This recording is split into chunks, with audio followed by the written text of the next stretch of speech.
손이 길갈에 있는 여호수아에게 나아오고 그니스 사람 여분네 아들 갈렙이 여호수아에게 말하되 여호와께서 가데스 바네아에서 나와 당신에게 대하여 하나님의 사람 모세에게 이르신 일을 당신이 아시는 바라.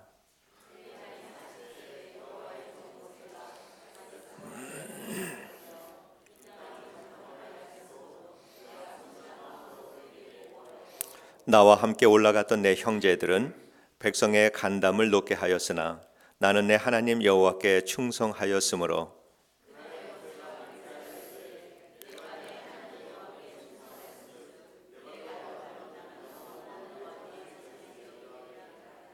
이제 보소서, 여호와께서 이 말씀을 모세에게 이르신 때로부터 이스라엘이 광야에서 방황한 이 45년 동안을 여호와께서 말씀하신 대로 나를 생존하게 하셨나이다.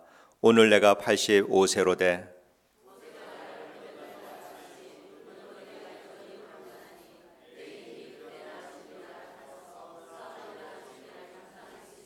우리 12절은 참으로 중요한 말씀이라 우리 같이 한번 읽겠습니다. 그날에 여호와께서 말씀하신 이 산지를 지금 내게 주소서. 당신도 그날에 들으셨거니와 그곳에는 아낙 사람이 있고 그 성읍들은 크고 견고할지라도 여호와께서 나와 함께 하시면 내가 여호와께서 말씀하신 대로 그들을 쫓아내리이다 하니 계속 여호수아가 여분네 아들 갈렙을 위하여 축복하고 헤브론을 그에게 주어 기업을 삼게 하매 헤스브론이 그니스 사람 여분네 아들 갈렙의 기업이 되어 오늘까지 이르렀으니 이는 그가 이스라엘의 하나님 여호와를 온전히 쫓았음이라. 아멘. 미국 건국 초기에는 집을 지을 때나 아니면 건물을 건축을 할 때 시에서 이제 교회에서 5마일 이내에만 허락을 해줬습니다. 그 얘기는 5마일 걸어서 교회에 올 수 있는, 그러니까 교회에 걸어서 올 수 있는 거리가 맥시멈으로 5마일이다라고 이렇게 생각을 한 거죠. 그 당시에는 그리스도와 교회가 사회생활과 또 개인 이 가정생활의 중심이었습니다. 학교 교육도 성경 중심이었고 가게들은 주일날에는 다 문을 닫았습니다. 이러한 전통은 아마 지금도 시골 보수적인 동네에서는 지금도 아마 그럴 것이다. 제가 살던 곳에서는 그랬거든요. 사람들은 대부분 주기도문을 외울 수 있었고요. 학교에서는 선생님의 기도로 수업을 시작을 했습니다. 어떤 행사를 한다 하더라도 그 행사에서는 시작하기 전에 사람들은 모자를 벗고 고개를 숙여서 하나님께 기도하는 것, 이것은 참으로 자연스러운 일이었습니다. 또 그리스도인이 아닌 사람, 교회에 등록되지 않은 사람은 놀랍게도 선거 때 투표권도 주지 않았습니다. 미국의 건국 초기에 이러한 일들이 있었습니다. 그런 시기에 동부에 하버드 대학을 학교를 세웠습니다. 처음에는 하버드 대학이 아니라 뉴 칼리지라고 하는 그런 이름으로 학교를 세웠습니다. 그때 뉴 칼리지 학교의 교훈은 Christ and Church, 그리스도와 교회, 이것이 학교의 교훈이었어요. 그래서 청교도 신앙을 양성하는 목사, 이 신앙을 가진 목사를 양성하는 신학교로 시작을 했습니다. 그런데 이러한 그 순수한 신앙을 지키고자 하던 이러한 이 초기 사람들의 이 모습이 오래 가지는 않고 타락하기 시작을 합니다. 그러면서 하버드 대학의 이 교훈도 바뀌었습니다. Christ and Church에서 로마 신화에 나오는 진실의 여신이 있습니다. 베리타스라고 하는 이런 이 여신의 이름으로 학교 교훈이 바뀌었습니다. 그리고 신학교도 청교도 이 순수한 신앙을 떠나서 예수님이 하나님의 아들이 아니다, 이렇게 주장하는 유니테리안 신학교가 되었고, 오늘날에는 하버드 신학교가 다원주의의 산실이 되었습니다.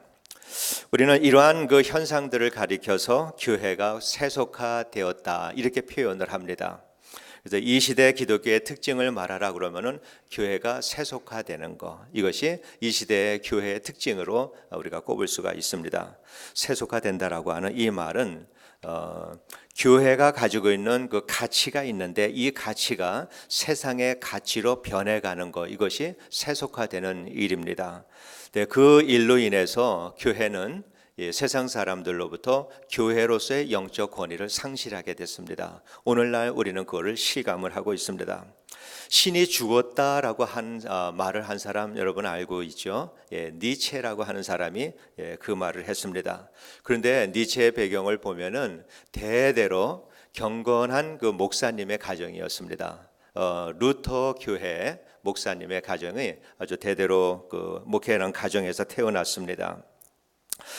그때 그 시대가 정통 경건주의 시대다 이렇게 말할 수가 있는데, 그 정통 경건주의가 주장하는 것은 뭐냐면은 올바로 믿자, 바르게 믿자라고 하는 것입니다. 그런데 그 당시에 이러한 그 바르게 믿자라고 하는 것에 대한 항상 어떤 운동이 일어날 때에는 그 어떤 일에 대한 반작용으로 운동이 일어나는데, 그 반작용으로 운동이 그 일어난 것은 올바로 믿자가 아니라 올바로 살자. 이것이 그 당시에 정통 경건주의의 그 시대에 일어났던 운동입니다. 올바로 살자. 우리가 이것을 볼 때 우리가 이해할 수 있는 것은 그 당시에 정통 경건주의다라고 하는 거가 행함도 없고 능력도 없고 경건의 모양만 가지고 있었기 때문에 이러한 그 반작용으로 올바로 믿자라고 하는 것에 대한 반작용으로 올바로 살자라고 하는 운동이 일어나지 않았을까. 이거는 쉽게 우리가 짐작할 수 있는 일입니다. 그런 사회 배경을 우리가 생각을 한다면은 이렇게 대대로 경건한 루터 교회의 성직자 가정에서 자라는 이 니체의 글에 보면은 기독교에 대한 독설들이 상당히 많이 있습니다. 다른 철학자들 같지 않게 상당히 많은 기독교에 대한 독설이 있는데, 오히려 이러한 그 배경을 통해서 니체의 말들을 보게 되면은 기독교 신앙을 내버릴 수 없는 그 니체의 착잡한 마음이 거기에 있지 않았을까. 그 시대를 바라보면서 생명이 없는 믿음을 가지고 살아가는 사람들을 바라보면서, 그러나 자신은 그 경건한 이 신앙인의 성직자의 가정을 거기에서 자랐기 때문에 하나님의 말씀을 알고 있는데 그 말씀대로 살지 못하는 사람들을 바라보면서 참 마음 착잡한 심정이 바로 니체의 마음이 아니었을까, 이런 생각이 듭니다. 그렇기 때문에 그 시대를 심판한다라고 하면은 니체의 무신론이 먼저 심판당할 것이 아니라 오히려 니체를 그렇게 만든 그 시대의 그 정통 경건주의가 먼저 심판을 받아야 되지 않을까, 이런 생각을 해봅니다. 이 니체가 예수를 믿는 사람들에게 한 말이 있습니다. 당신들이 말하는 예수가 정말 그 예수라면은 당신들은 나보다 나은 노래를 불러야 합니다. 이런 얘기를 하는데, 니체가 보기에는 사람들이 그러한 그 그리스도인들이 자신보다 더 행복하고 만족하고 이렇게 소망 가운데 살아가는 모습이 보이지 않기 때문에 이 그리스도인들에게 당신들이 나보다 더 나은 노래를 불러야 내가 예수를 믿지 않겠느냐, 이 말이나 같은 의미다 생각이 듭니다.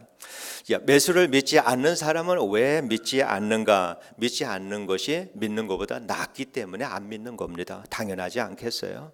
믿는 것이 훨씬 좋다라고 생각할 때는 믿지요. 그러나 거기에 대해서 매력을 느끼지 못하면 안 믿는 겁니다. 우리가 다른 사람들에게 복음을 전하기 위해서, 아니면은 신앙인의 부모님으로서 자녀들에게 올바른 기독교의 가치관을 자녀들에게 가르치기 원한다면은, 또 예수 그리스도 안에서 내가 가진 이 삶의 행복, 이것을 다른 사람들에게 전해주기 원한다면은 우리는 그 사람들보다 더 나은 노래를 부를 수 있어야 합니다. 그래서 사람들이 우리가 살아가는 것을 보면서 참 예수 믿는 것이 좋겠다, 참 좋아 보이네, 행복해 보이네, 희망이 있어 보이네, 이러한 모습들을 우리가 보여주어야 사람들에게 복음의 영향력을 끼치며 살아갈 수가 있습니다. 올 한 해 동안에 저는 주님의 몸된 교회 회복이다라고 하는 이 말씀을 참으로 많이 사용을 했습니다. 우리는 그 말이 얼마나 절실한 의미를 가지고 있는지를 우리가 실감을 해야 합니다.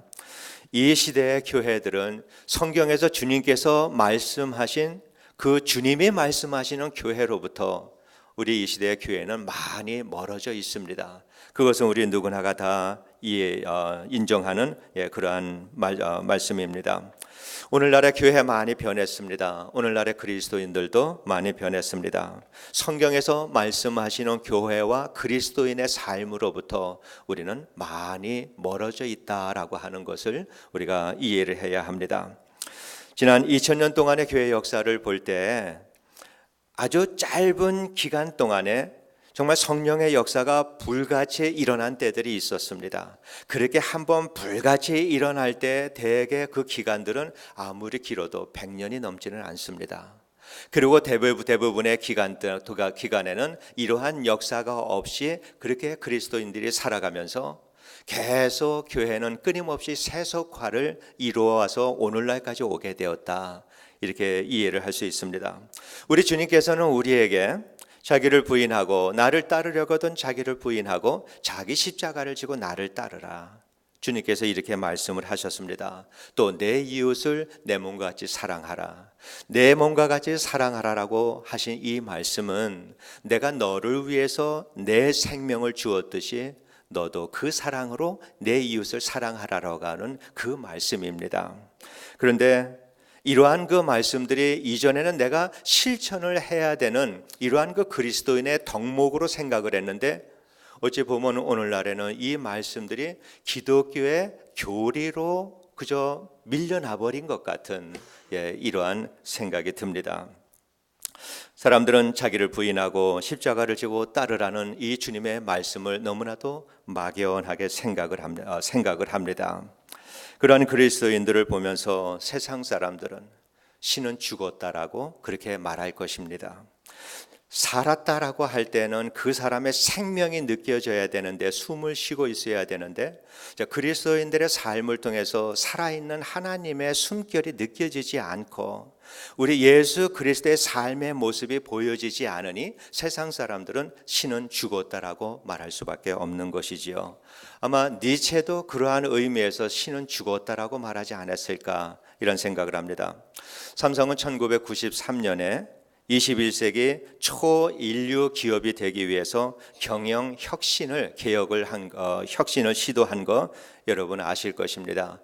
그때 이건희 회장이 했던 유명한 말이 있죠.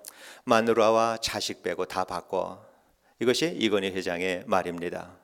그래서 독일에서 이 많은 그 임원들을 다 불러다가 이 경영 혁신을 위해서 삼성이 큰 노력을 시작을 하게 됩니다. 이건희 회장이 했던 그 말이 우리가 노력을 하면은 정말 지금 상태에서 열심히 노력을 하면은 우리는 이류까지는 될 수 있을지 몰라도 결코 인류는 되지 못한다. 인류가 되기 위해서는 모든 것을 송두리째 다 바꿔야 된다. 그러면서 삼성이 노력을 하기 시작을 합니다. 80년대 90년 초만 하더라도 삼성의 제품은 소니가 있으면은 삼성 제품은 먼지 쓰고 구석에 있는 게 삼성 제품이었습니다. 사람들이 한국 제품 사지 않았습니다. 그 세탁기를 사면은 뚜껑도 잘 맞지 않아서 그래서 또 서비스 센터 보내야 되고 이것이 삼성의 제품이었습니다. 그런데 삼성은 그렇게 1993년부터 품질 위주의 경영으로 경영 체제를 다 바꿨습니다. 그러한 노력으로 인해서 오늘날 삼성이 세계적인 초인류 기업이 되었습니다. 분명히 이 시대의 교회와 그리스도인들은 성경으로부터 참 멀리 떨어져 있습니다. 우리는 성경으로 돌아가야 합니다. 나는 그리스도인입니다. 나는 예수를 믿는다라고 고백하는 사람에게는 누구에게라도 선택 없이 우리는 이 시대에 주님의 교회를 몸된 교회로 회복시켜야 되는 책임과 사명을 우리는 다 가지고 있는 사람들입니다. 우리는 어떻게 하면 다른 교회보다 좀 더 나은 교회가 될 수 있을까를 생각을 한다면 우리는 이류 교회는 될 수가 있습니다. 우리가 최선을 다하면 이류 교회는 될 수가 있다라고 생각을 합니다. 그러나 인류는 되지 못합니다.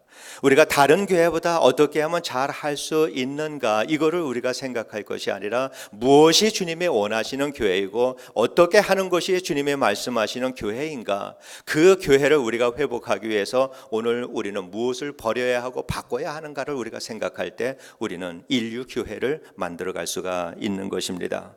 그래서 우리가 주님의 몸된 교회를 내가 회복하겠다라고 하는 이러한 우리가 의지를 가질 수 있다면은 모든 것을 다 바꿀 수 있는 각오를 또한 우리는 해야 합니다. 불과 한 세대 전만 비교해도 오늘날 교회들이 가지고 있는 문제가 얼마나 심각한 문제다라고 하는 거 우리는 실감을 하고 있습니다. 정말 한 세대 전에 누가 동성애 문제를 교회에서 얘기하는 사람들이 누가 있었습니까? 교단에도 없었습니다. 그런데 이러한 일들이 이제는 교회에 너무나도 깊숙하게 들어와 있었고, 알게 모르게 다원주의 사상들이 교회에 너무나도 깊이 들어와 있습니다. 또 오랜 역사를 가지고 있는 물질 축복관에 대한 이것도 교회들이 버리지 못하고 끌고 오는 이러한 그 전통적인 이러한 문제들이 되었습니다. 우리가 섬기고 있는 이 교회, 이것이 이러한 문제의 한 가운데서 우리가 이 교회를 섬기고 있다라고 하는 것을 우리가 알고 우리는 위기의식을 우리는 가져야 합니다. 교회가 세상에 나가서 세상 사람들을 끌어들여서 그들을 그리스도인 되게 하는 것이 아니라 오히려 세상의 물의 교회 안으로 들어와서 교회를 세속시키고 있는 것, 이것이 오늘날 교회의 현실입니다.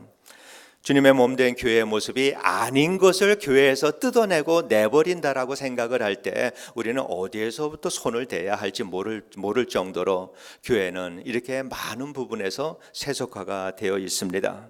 이런 시대에 우리가 주님의 몸된 교회를 그래도 우리가 이 시대에 이것을 시대적인 사명으로 알고 우리는 주님의 몸된 교회로 회복해야 되겠다라고 주님 앞에 섰을 때 우리 앞에 펼쳐지는 것은 마치 85세 먹은 갈렙이 높은 성벽과 강한 아낙 사람들이 있는 이 헤브론 산자락 밑에서 그곳을 바라보는 그 마음이 우리들의 마음이 아닐까, 이런 생각이 듭니다. 헤브론 산지는 점령하기에 아주 어려운 지역입니다. 그 당시에는 전쟁을 많이 했다고 하더라도 오늘날 같이 군사적인 전략이라고 하는 것이 발전되지 않았던 때입니다. 그래서 전쟁을 하면은 사람이 많으면 이깁니다. 이게 그 당시의 전쟁이었습니다. 그래서 그런 그 시대에 천연 요새를 가지고 있는 교회다, 이러한 지역이다라고 하면은 정말 공격하기가 어려운 그러한 곳이었습니다. 헤브론이 얼마나 지형적으로 공격하기 어려운 곳인가라고 하는 것에 대해서 성경은 별로 말하고 있지 않습니다. 그런데 한 가지 알 수 있는 것은 다윗이 이스라엘의 왕이 되면서 이스라엘의 수도를 헤브론으로 결정했다라고 하는 것입니다. 이 수도를 헤브론으로 결정했다라고 하는 것은 다른 사람들이 그곳을 공격하기가 매우 어려운 지역이다라고 하기 때문입니다. 갈렙은 이스라엘의 최고 통치자 여호수아에게 가서 지금 당장 헤브론 땅을 나에게 주십시오. 우리가 올라가서 그곳을 점령해서 유다 땅으로 삼겠습니다. 12절에 그날에 여호와께서 말씀하신 이 산지를 지금 내게 주소서. 당신도 그날에 들으셨거니와, 그날이다라고 하는 것은 지금 갈렙이 말하고 있는 이 시대로부터 45년 전, 그래서 갈렙이 40살 때 가나안 땅의 정탐꾼으로 갔는데 그때를 갔다 돌아와서 보고할 때 그날을 말합니다. 그곳에는 아낙 사람이 있고 크고 장대한 사람들입니다. 전쟁을 잘하는 사람들입니다.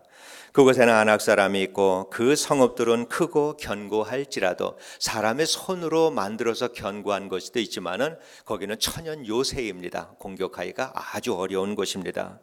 그러할지라도 여호와께서 나와 함께 하시면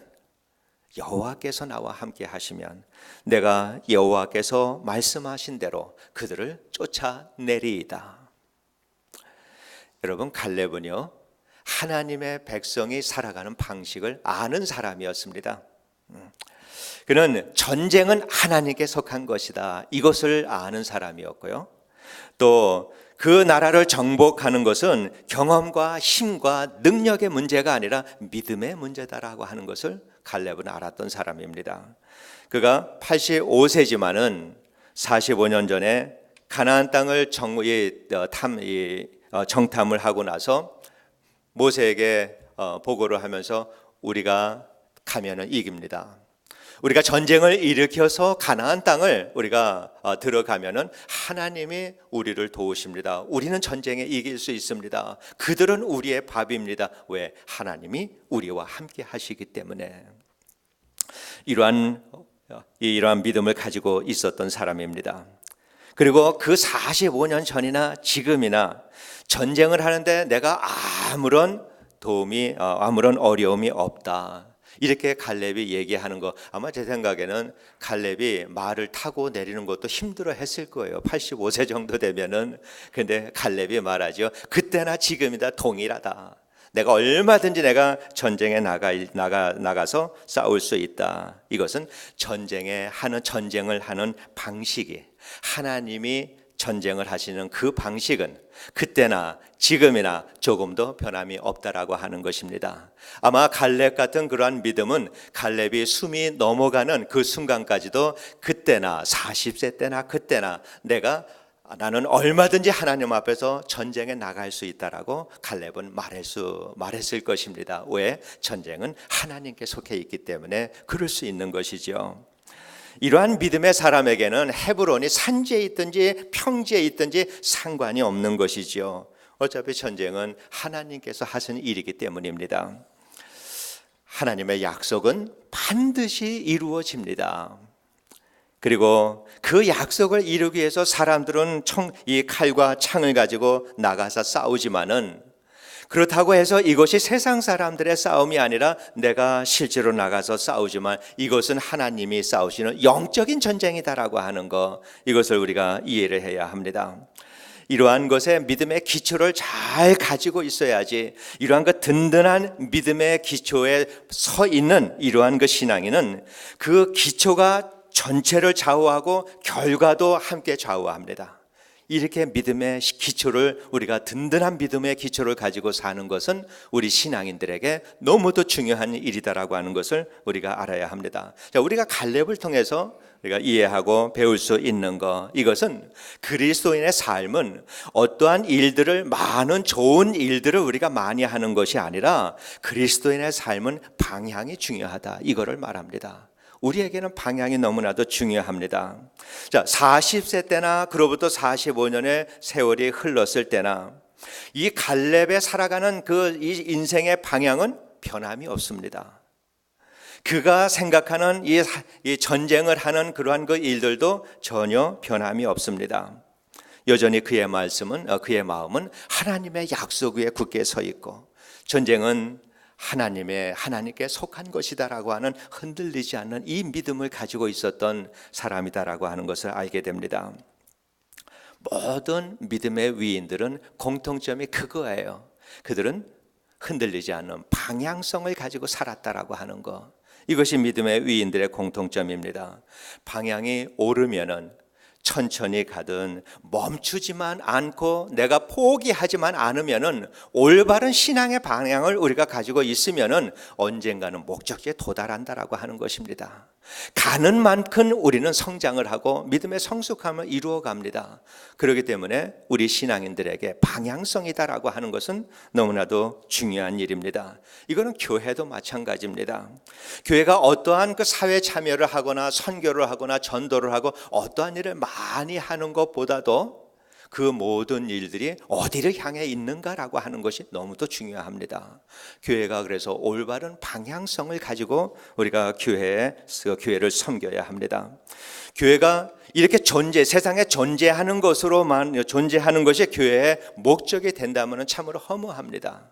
그저 함께 모여서 교제하고 식사하고 성경 공부하고 기도 모임 갖고, 그러나 이 교회에 모여 있는 성도님들이 교회의 울타리를 넘어서 세상을 나가지 못한다면은 그것도 교회라고 말할 수 있을까?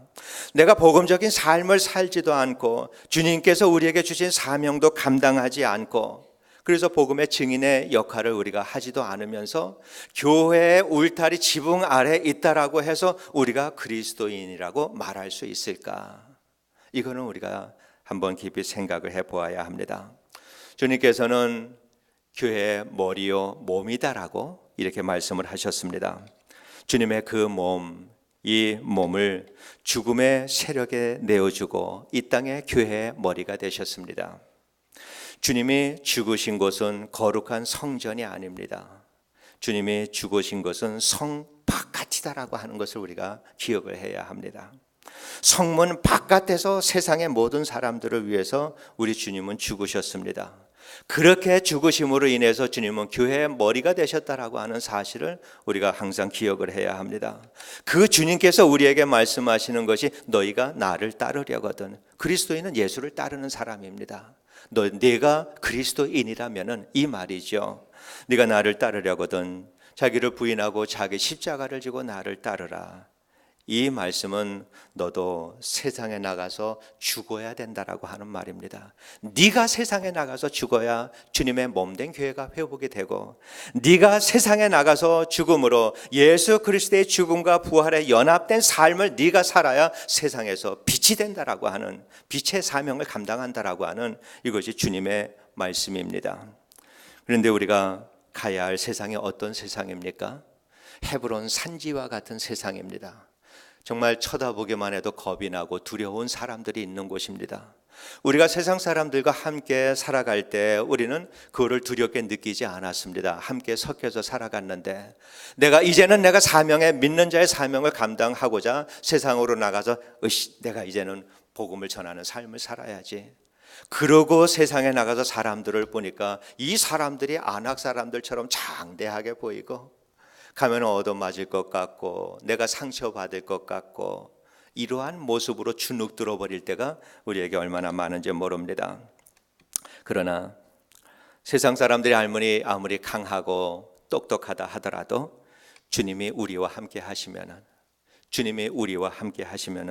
그들은 우리의 밥입니다. 이것은 그때나 지금이나 동일하다라고 하는 사실을 우리가 알아야 합니다. 우리가 이 시대와 이 세대에 우리 주님의 한빛교회를 주님의 몸된 교회로 회복하는 일에 쓰임받기를 원한다면 우리 주님께서는 그 일을 반드시 이루십니다. 갈렙이 45년 동안 그거 마음에 꼭 품고 살았습니다. 그리고 그를 통해서 하나님의 약속은 이루어졌습니다. 우리 주님께서 우리와 함께 하신다라고 약속을 하셨고 땅끝까지 이르러서 내 증인이 되라라고 말씀을 하셨고 주님께서 그 일을 우리를 통해 이루시겠다라고 약속을 하셨습니다. 그러면 믿는 자에게 이 일은 이루어지는 것입니다.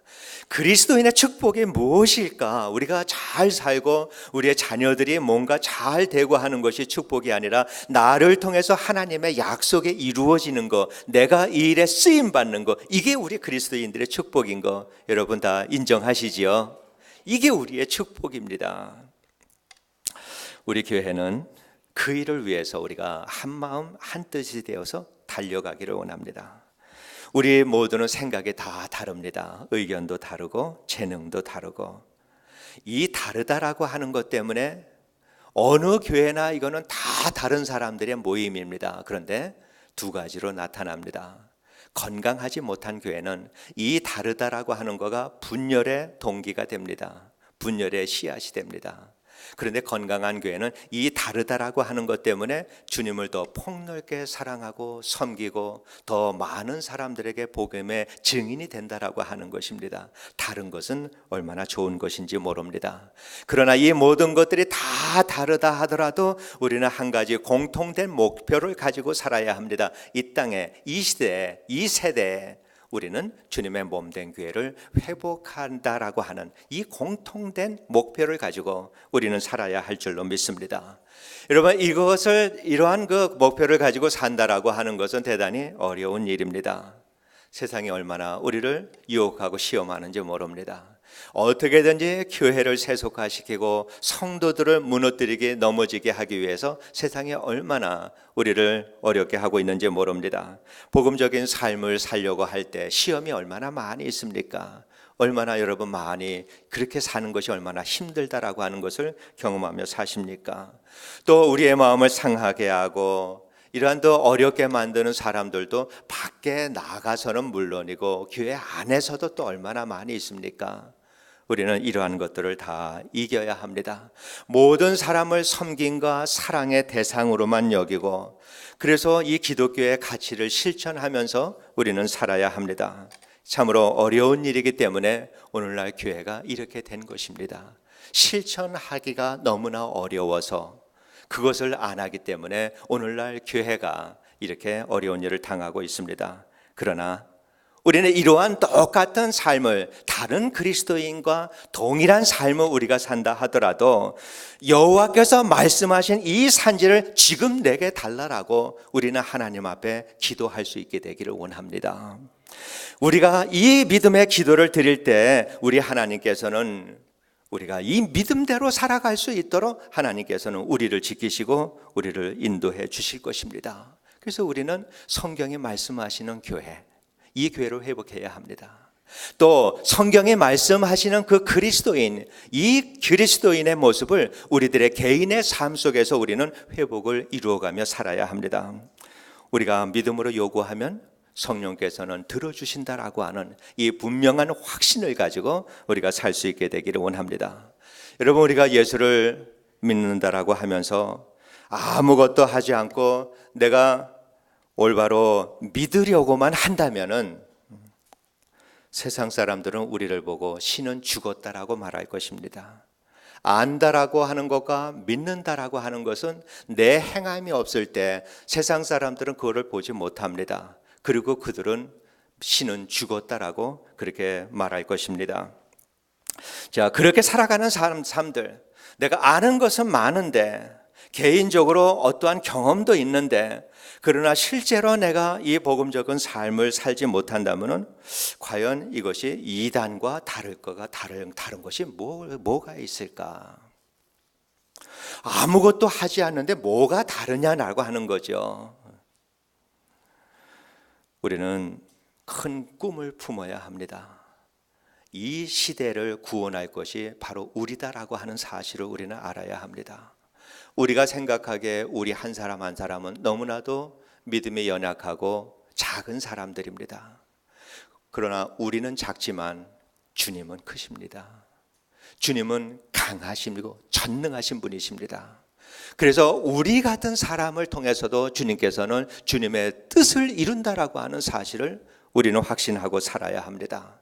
그 꿈을 품을 때 우리는 거기에서부터 시시한 삶으로부터 멀어지기 시작을 합니다.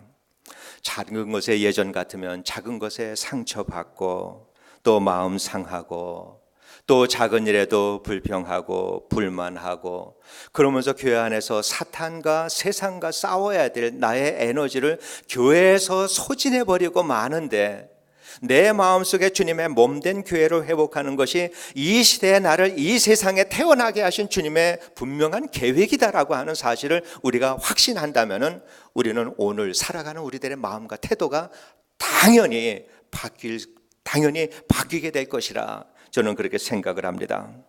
우리는 성문 밖에 세워진 예수 그리스도의 십자가를 바라보며 살아야 합니다. 우리가 회복되기 원하는 교회는 절대로 저절로 이루어지지 않습니다. 우리가 가만히 있어서 이루어지지 않습니다. 우리가 이때까지 살던 대로 산다면은 이 상태가 그대로 지속될 것입니다. 절대로 지금보다 더 나아지는 교회로 나아가는 일은 결코 없을 것입니다. 가나안의 이스라엘 백성들 유다 족속이 가나안 땅에 들어오신 지 5년이 지났습니다. 그들이 그 5년 동안에 무엇을 했는지 성경에 나와 있지를 않습니다. 그런데 그들은 5년 동안 헤브론을 공격하지 않았습니다. 아무리 하나님의 약속이 있다 하더라도 움직이지 않을 때는 아무런 일이 일어나지 않는다라고 하는 것입니다. 어느 날 그들이 갈렙을 중심으로 해서 여호수아에게 나와서 저 산지를 지금 내게 달라라고 강하게 믿음으로 간구할 때 거기에서 하나님의 역사가 일어나고 하나님의 약속이 성취되는 것을 그들은 경험하게 되는 것입니다. 주님의 말씀하시는 교회를 회복하기 위해서 우리는 주님 앞으로 나가야 합니다. 주님 앞에 서야 합니다. 그러기 위해서는 우리가 전에 내가 가지고 있었던 전통이나 습관이나 관습이나 지식이 있다면 정말 이 내가 가지고 있는 이 모든 것이 주님의 몸된 교회로 회복하기 위하여서 적절한 것인가라고 하는 것을 우리는 의심스러운 눈으로 우리들의 모든 것들을 살펴보아야 합니다. 그리고 성경이 말씀하시는 사랑과 겸손이다라고 하는 기독교의 핵심 가치를 가지고 우리는 새로운 전통을 세워나가야 우리는 볼바른 참 건강한 복음적인 교회를 세워나갈 수가 있습니다. 85세 된 갈렙이 정말 죽기 전에 믿음의 도전을 한 것처럼 오늘 우리도 이 시대에 한번 이 시대를 변화시키기 원하는, 이 시대 속에서 정말 교회와 많은 그리스도인들이 세상 사람들의 손가락질을 받고 있는데, 이러한 시대를 우리가 살아가면서 내가 한번 이 교회를 한번 새롭게 주님의 몸된 교회로 회복시키리라, 내가 있는 곳에서는 빛의 사명을 내가 감당하며 살겠노라라고 하는 이러한 마음을 가지고 살아간다면 분명히 우리 하나님께서는 우리를 통해서 그를 나타내 주시고 우리가 세상을 이기는 것을 하나님은 경험하게 하실 것입니다. 여러분, 주님, 우리는 기도하면서 주님, 이 교회를 새롭게 하여 주옵소서. 주님, 이 교회를 주는 그리스도시요 살아계신 하나님의 아들이라는 고백 위에 이 교회가 바로 서게 해달라고 우리는 그렇게 기도해야 합니다. 그리고 우리 교회가 사람들의 생각과 계획과 뜻대로 이루어져가는 이러한 교회가 아니라 오직 하나님의 다스림과 통치를 받으면서 하나님의 말씀에 절대적인 권위를 가진 이러한 교회가 될 수 있기를 위해서 우리는 날마다 기도를 해야 합니다. 그러한 그 믿음을 가지고 이 갈렙이 살았을 때 나이가 85세가 되었어도 그는 말하기를 내가 40세의 청년의 기운을 느꼈다라고 이렇게 말을 하고 있는 것입니다. 이 땅에 주님의 몸된 교회를 세우고자 하는 우리의 노력, 그 마음의 결단이 있을 때 우리는 결코 늙지 않습니다. 그리고 나를 통해서 주님의 뜻을 이뤄 나간다라고 하는 이 확신을 가질 때 우리는 이 땅에 살다가 숨이 넘어가는 그 순간까지 우리는 주님의 몸된 교회를 위하여서 이렇게 청년의 심장을 가지고 우리는 일할 수 있다라고 하는 사실을 우리는 분명히 이해를 해야 합니다. 주님의 몸된 교회 회복을 위하여서 여러분, 우리가 가지고 있는 교회가 가지고 있는 여러 가지 헤브론의 이 장대한 안악 자손과 같은, 아니면은 천연 요새와 같은 이러한 장애가 우리는 무엇이 있을까? 여러분의 가정에 정복해야 될 그러한 그 일들은 무엇이 있을까? 우리 개개인의 신앙 속에서, 개개인의 삶 속에서 내가 정복해야 될 것들은 과연 무엇이 있을까? 그것이 무엇이든 상관이 없습니다. 우리는 우리의 마음속에 진정으로 정직한 마음으로 내가 주님의 몸된 교회를 위해서 나의 삶을 헌신적으로 살겠다라고 하는 분명한 신앙의 고백이 있다면 무엇이라도 상관없이 주님, 이 산지를 지금 내게 달라라고 주님 앞에 간구할 때 여러분의 모든 문제, 가정의 문제, 여러분 이 교회가 가지고 있는 이 문제를 통해서 주님께서는 주님의 몸된 교회로 회복해 나가시고, 그래서 우리 교회를 참으로 아름다운 교회로, 여러분의 교회, 여러분의 가정을 참으로 복음적인 교회로, 그리고 여러분 한 분 한 분을 성숙한 그리스도인의 삶으로 주님께서 인도해 주실 줄로 믿습니다. 우리 주변에는 헤브론 산지와 같은 것들이 너무나도 많이 있습니다. 그래서 우리는 그것에 눌리고 매여서 살아갈 때가 얼마나 많은지 모릅니다. 이제는 우리가 주님 앞에 담대하게 기도하면서 주님의 약속을 기억하고 주님의 함께 하심을 우리가 기억하면서 우리는 안악자손이 넘어지고 그 천연 요새가 무너지는 것을 날마다 경험하며 살아가기를 진심으로 원합니다. 담대한 신앙인의 삶, 정말 오직 주님만 바라보고 주님 의지하고 살아가며 세상을 이기며 살아갈 수 있는 우리 주님의 한빛교회 모든 성도님들 되시기를 주님의 이름으로 축원드립니다. 기도하겠습니다. 은혜로우신 아버지 하나님, 감사합니다. 우리 한 사람, 우리 자신들을 생각해 볼 때 우리는 심히 연약하고 죄와 허물이 많은 사람이다라고 하는 거 우리는 압니다. 그러나 주님께서 이 시대를 위해서 바로 우리를 구원하시고 우리를 주님께서 부르시고 세상으로 보내주신 것을 압니다. 아버지 하나님, 우리가 있는 곳에서는 정말로 아낙 자손 같은 사람들이 쓰러지고 이러한 헤브론 산지가 무너지는 것을 경험하며 살아갈 수 있도록 담대한 믿음의 사람들 되게 하여 주시옵소서. 오직 주만 바라보고 주님을 의지하면서 올바른 그리스도인의 방향성을 가지고 날마다 충성스럽게 살아가는 귀한 주의 종들의 삶이 되게 하여 주시옵소서. 예수님 이름으로 기도드리옵나이다. 아멘. 우리 다 같이